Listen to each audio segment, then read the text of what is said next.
हम सभी को बुरा लग रहा है कि इतना जल्दी सीज फायर कैसे हो गया, ट्रंप ने यह सीज फायर कैसे करा लिया। भारत को और ज्यादा पाकिस्तान को ठोकना चाहिए था कि 100 से ज्यादा आतंकवादियों को हमने उड़ा दिया। अपने जो हमारे लोगों को मारा गया था, हिट शॉट पे एक अच्छी वार एक्सरसाइज हमारी हुई। हमें यह पता चला हमारे एयर डिफेंस सिस्टम बहुत तगड़ा है और बहुत अच्छे से हमने उसको इंटीग्रेट किया है। हमारे आकाश की अब सेल बढ़ जाएगी, अन्य हथियारों की सेल भी अब बढ़ जाएगी। भारत का रुतबा और बढ़ेगा। टेस्ट 400 ने क्या कमाल काम किया। जनरल व्यक भारत को बहुत ज्यादा बेनिफिट मिला है इससे। हमने जो इन टैक्टिक्स का इस्तेमाल किया, इनको आगे तो पाकिस्तान के सामने ये एक्सपोज हो चुके हैं, पर हमें अपने नए नए हथियारों को डेवलप करना है।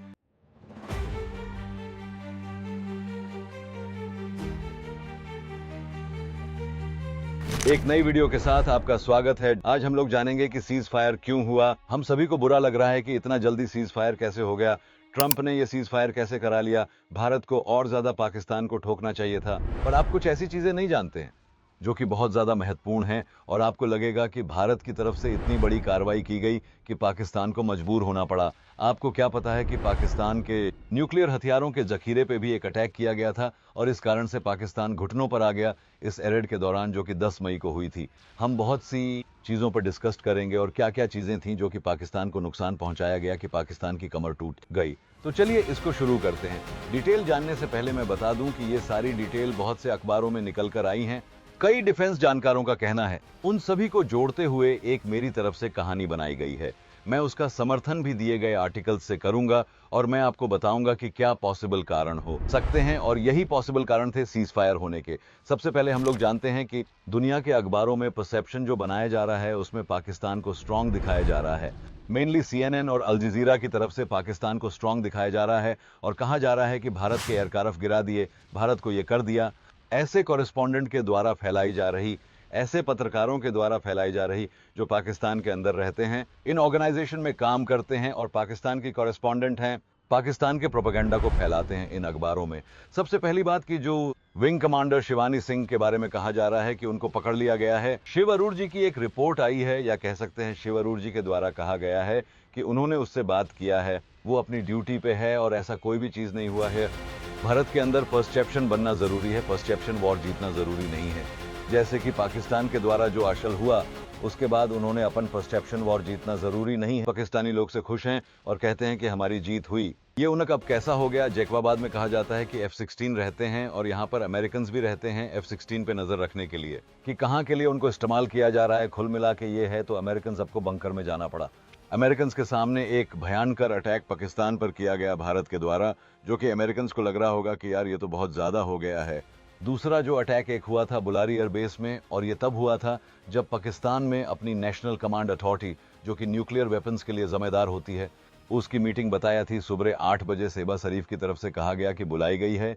11 बजे उनके डिफेंस मिनिस्टर की तरफ से कह दिया कि बेब नहीं बुलाई गई है, ऐसी कोई चीज नहीं होने वाली है। ये अटैक उसी दौरान हुआ था और ये माना जा रहा था पाकिस्तान को बहुत ज्यादा हानि हुई है।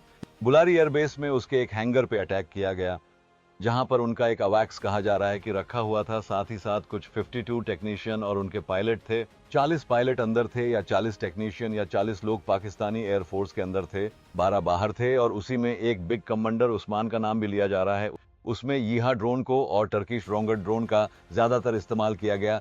TB272 का इस्तेमाल नहीं किया गया, क्योंकि पाकिस्तान जानता था कि TB272 ड्रोन ऐसे ड्रोन नहीं है जिनका कि इतने ज्यादा कॉन्टेस्टेड एयर स्पेस में इस्तेमाल किया जा सके। वो आसानी से मारकर गिरा दिए जाएंगे और नुकसान उनको बहुत ज्यादा बड़ा होगा। AKG ड्रोन के लिए भी यही कहा जाता है कि एयर डिफेंस सिस्टम के आगे इन ड्रोन को इस्तेमाल नहीं किया जाता है, क्योंकि ये महंगे ड्रोन हैं और इन बहुत ऊंचाई पर उड़ते हैं। हाई वैल्यू टारगेट के लिए इसको इस्तेमाल किया जाता है, जहां पर कि इनको उड़ा दिया गया। भारत को पता था कि ये किस एयरबेस में है, तो यहां पर भी बहुत ज्यादा नुकसान हुआ। बात करते हैं उनके नूर खान एयरबेस पे। नूर खान एयरबेस के बारे में कहा जाता है कि ये उनका सबसे बड़ा एयरबेस है और सबसे महत्वपूर्ण एयरबेस है। रावलपिंडी के पास ये एयरबेस है, चकलाला के अंदर। और वहां पर अटैक जब भारत ने किया तो पाकिस्तान की पूरी तरह से कमल टूट गई। ये अटैक रात में हुआ था और इस अटैक के दौरान भी कहा जा रहा है कि एक रिफ्यूलर टैंक या एक AWACS नष्ट हुआ, क्योंकि वह बाहर निकल चुका था। फिर भी इसके अलावा ये ऐसा सेंटर था जहां से पूरी एयर एक्टिविटी को कंट्रोल भी किया जाता पाकिस्तान की तरह से। अब जब इसी को भारत के द्वारा उड़ा दिया गया, तस्वीरें आपके सामने, जब इसको उड़ा दिया गया तब पाकिस्तान के पास कुछ और, जब यहां पर अटैक हुआ तो पूरी तरह से पाकिस्तान की कमल टूट गई। इसके अलावा एक अटैक हुआ था सरगोधा में, एयरबेस है ये भी, और इसके एयर स्ट्रिप में एक अटैक हुआ, ब्रह्मोस जाकर वहां पर टकराया था और जहां पर पूरा एक गड्ढा बन गया, जिसको कि अभी हो सकता है कि ये हफ्ते भर में भी सुधार नहीं पाएंगे, क्योंकि इस एयरबेस के लिए नो टाइम जारी किया गया है। इस एयरबेस को 15 तारीख के बाद तक के लिए इसको अनअवेलेबल घोषित कर दिया गया है।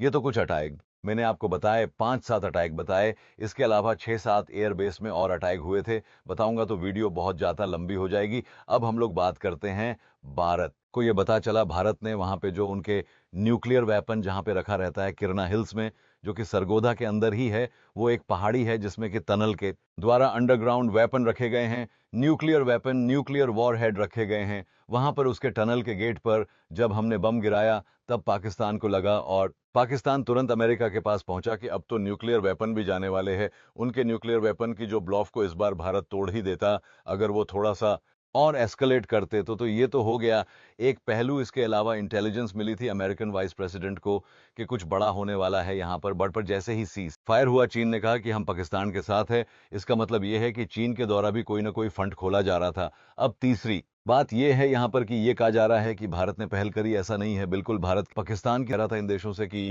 बचा लो बचा लो, फिर अमेरिका ने भारत से बात करी होगी या नहीं करी होगी, जो भी है। और जब पाकिस्तान की तरफ से, डीजीएमओ की तरफ से भारत को कॉल आया, तब भारत ने यह निर्णय लिया है। तो यहां पे लोग कह रहे होंगे कि आप भारत को मिला क्या, हमने को सीज फायर कर दिया, पाकिस्तान को अच्छे से मजा नहीं चखा पाए। हमें मिला ये कि 100 से ज्यादा आतंकवादियों को हमने उड़ा दिया, अपने जो हमारे लोगों को मारा गया था। हिट शॉट पे एक अच्छी वार एक्सरसाइज हमारी हुई। हमें यह पता चला हमारे एयर डिफेंस सिस्टम बहुत तगड़ा है और बहुत अच्छे से हमने उसको इंटीग्रेट किया है।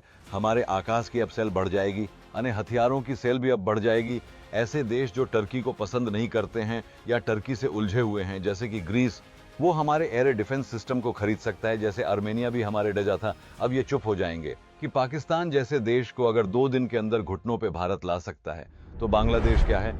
तीसरी बात यह कि भारत साउथ एशिया में एक बड़ी करते हैं, भारत देश अच्छे से चलना चाहिए, हमारे लोग सुरक्षित रहने चाहिए।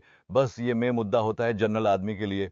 जनरल व्यक्ति भारत को बहुत ज्यादा बेनिफिट मिला है इससे। हमने जो इन टैक्टिक्स का इस्तेमाल किया, इनको आगे तो पाकिस्तान के सामने ये एक्सपोज हो चुके हैं, पर हमें अपने नए नए हथियारों को डेवलप करना है, नए नए टैक्टिक्स को बनाना है। पाकिस्तान की जनता इतनी जाहिल है कि इनकी आर्मी और गवर्नमेंट इनको फुद्दू बना रही है, और ये बन भी रहे हैं। किस बात की खुशी मना रहे हैं? डोनाल्ड ट्रंप बीच बचाव के बाद इंडिया में क्या, इंडिया को इसमें बेवकूफ बनाया है?